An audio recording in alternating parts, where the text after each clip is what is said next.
inside Nashville. The sun rising over a mountain to witness us. The sun is starting to notice us. There's a growing, burgeoning, emerging group of artists that are very different, but we all are part of this one city. It's 2 degrees of separation. I still say that. It's a big, small town. Yeah, we see murals all over the place now.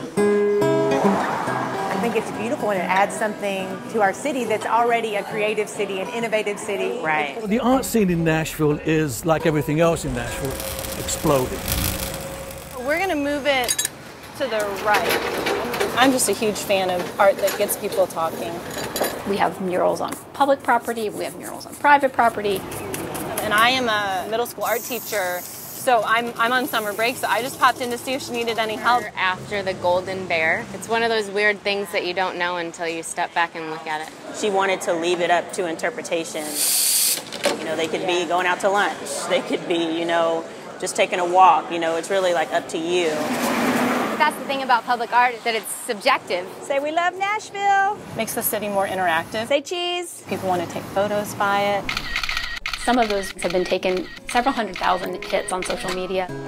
Being a muralist is kind of like a blue-collar artist, you know? You're out in the elements.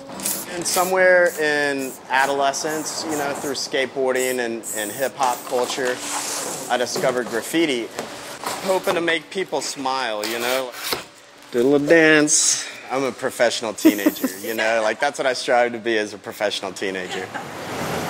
You don't think about people tagging walls as being an art form, but it totally is. It's very encouraging, too, to see that the city has taken a liking to it. I try to communicate things that I see around me. That's the value of public art to me, is that it inherently inspires the community just by being within the community. Of a muralist's worst nightmare, like you actually sometimes have dreams about that. A mural change didn't sit well with some folks. I do think it's really bad when vandalism happens to people's work, any kind of vandalism. It was found vandalized. The paint had been splattered across the face of the mural. A little soul-crushing and discouraging because it's not who we claim to be as a community. I never really looked at it as like an attack from the East Nashville community.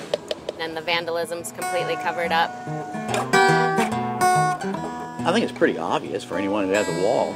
Nashville is and always will be a music city, but music is just another form of art. We are an art city. We are one of the most creative places on earth.